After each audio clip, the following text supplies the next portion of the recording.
idea about what they have in each quarterback. They now know what they have in Gabriel. They still are finding out what they have in Shedeur, but they like what they saw after one start last week in Las Vegas. Yeah, we talked about it at length last night in our production meeting. And Randy, it wasn't perfect by any means, but the energy, you could see the lift that he brought just being out there on the field. Man, all of this talk, we seen what the young kids did in New York for the Giants, man. And now you bring a guy like Shedeur.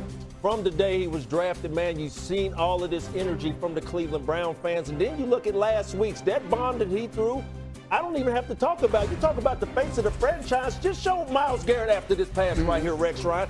You're talking about a guy that is coming up his first start on the road with this defense. Hey, man, we're just asking you to get it to the playmakers. And there's the reaction right there. Hey, Myles Garrett, I know it's been a couple of weeks, maybe a couple months since you've seen a play being made like that. But I think for me, going forward, a question for me, we sit up here and talk about Alex uplifting the quarterback. We've seen Jackson Dart. We've seen all of these young. We've seen Bo Nix. And last week, what I didn't see is the Cleveland Browns trying to uplift their quarterback. He throws the long ball, gets it down there on the 2, but then you run in Wildcat. If we're talking, wait a minute, Alex. If we're talking about uplifting the quarterback, you sitting there trying to tell me that Shedeur Sanders couldn't have handed that ball off to Judkins? All I'm saying is there's 2 times you put the young man in the Wildcat and did not put him under center. And we're talking about uplifting the quarterback. So I'm just talking about moving forward.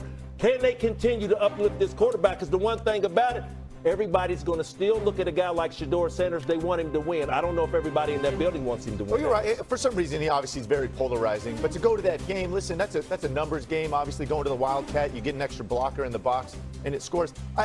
They obviously managed his first career start, which they should have. Yeah, I get your first career start in the NFL. Yeah.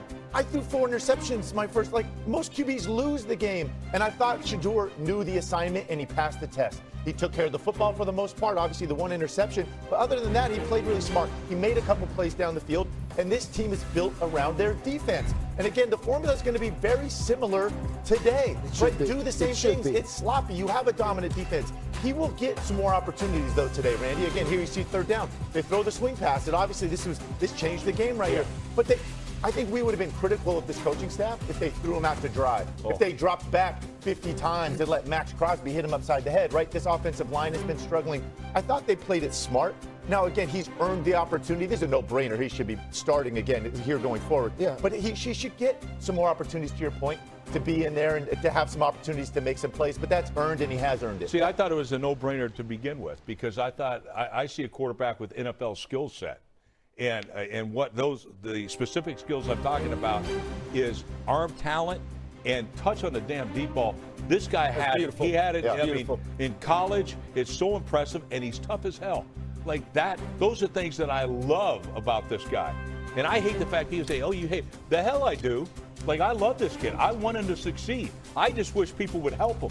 And that's what I'm wondering about this Cleveland thing.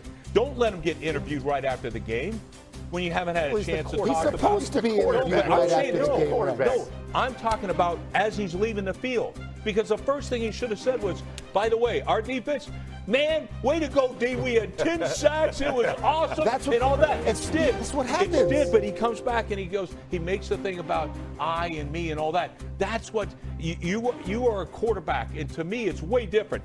All right? 2 people can affect team chemistry more than anybody. The head coach and the quarterback. That was a great opportunity for him to build his teammates up.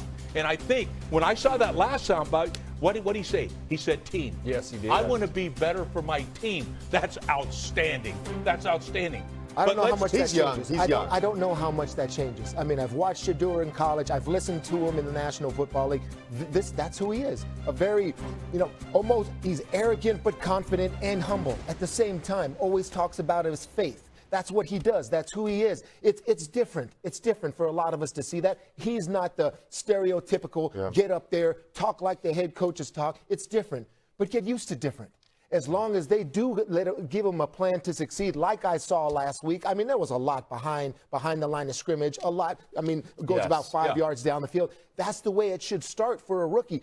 I'm not holding him to any standard. I told you guys last week, no matter what happens, I'm taking that first start with a grain of salt in terms of going up against the Las Vegas Raiders. Let's just see how he does in situations. He passed a lot of tests for me from what I saw. But yes, It is different listening to him and how he speaks, but still, that's just who Shedeur is. I'm holding Shedeur Sanders to a higher standard. You come in here Why? with that. Why? Well, reason why. First, his name.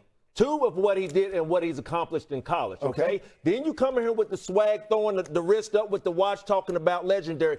That's all cool. We ride with that. Now you have to go out here and perform. Sure. All I'm saying is, last week, we talk about the young quarterbacks and what it looked like to me. It's the first series. He could have handed that ball off. So what is it going to look like today? Real quick, Coach Saleh's defense, I want to see what type of conditions first is he going to be playing in, and 2, can he win this game at home? Because if not, test. It's going to be a good one. Yeah, this one's going to be tough, no question about it. Look, confidence is great. There's no doubt about it. You have to have it as a player, all right? But, man, I want him to become a great leader. Yeah. And to me, look, he's got a chance to be a great player. He's got physical skill set. Be a great leader, and there won't be any doubt if you're the quarterback for this team moving forward. He's still young to that point. I know. Right? It's his first start. But he can grow. Yeah, he can grow. I'm excited about that. The question is, are the fans in Cleveland all on the bandwagon? And the answer is no. They're in a boat. This is what's going on in Cleveland right now. This is how the Cleveland fans are preparing